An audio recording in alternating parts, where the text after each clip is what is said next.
একজন কালো সাহাবী, হাবশী সাহাবী, নবীজির একদম কালো, খুব কালো সাহাবী।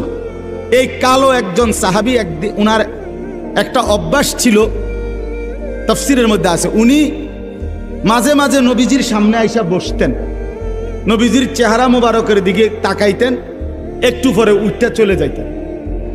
একদিন নিরিবিলি একাকী পাইয়া নবীজি সাল্লাল্লাহু আলাইহি সাল্লামকে এই হাবশী সাহাবী একটা কথা জিজ্ঞেস করছে, ইয়া রাসূলুল্লাহ, আমার একটা কথা আছে। বললে বলো। তো এই হাবশী কালো সাহাবী বলতেছেন, ইয়া রাসূলুল্লাহ সাল্লাল্লাহু আলাইহি ওয়াসাল্লাম, আমার জানার বিষয়টা হইল, আপনাকে আল্লাহ তাআলা যে বাহ্যিক সৌন্দর্য দান করেছেন, আপনি সর্বশ্রেষ্ঠ সুন্দর, আর আমি একেবারে কালো। আপনার পবিত্র শ্রেষ্ঠ সৌন্দর্যের সামনে আমার কোনো তুলনাই হয় না, কারোই তুলনা হয় না, হয় কারো তুলনা। নবী সাল্লাল্লাহু আলাইহি সাল্লাম তার সৌন্দর্য কারো সাথেই তুলনা হয় না, তিনি সমস্ত সৌন্দর্যের মধ্যে সর্বশ্রেষ্ঠ সুন্দর।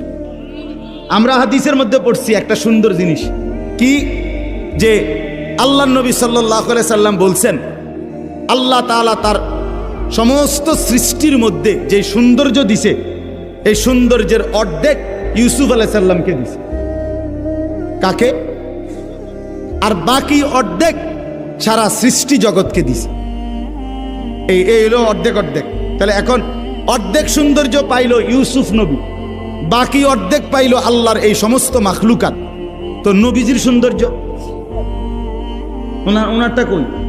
এই জন্য তাফসীরে লেখছে, ব্যাখ্যায় মুহাদ্দিসিন কেরাম বলে, অর্ধেক নিছেন আল্লাহ দিছেন ইউসুফকে, বাকি অর্ধেক গোটা সৃষ্টি জগৎকে।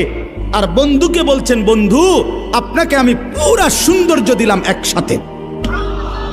তু তনহা দান, ১৪ লক্ষ নবীর যত বৈশিষ্ট্য, সৌন্দর্য, সিফাত, আপনি বন্ধু একাই সত্য। তু তনহা দান, আপনি একাই। এজন্য নবী সাল্লাল্লাহু আলাইহি সাল্লাম আল্লাহর গোটা মাখলুকের যত সৌন্দর্য, একা মুহাম্মদ সাল্লাল্লাহু আলাইহি সাল্লাম তার চাইতে বেশি সুন্দর।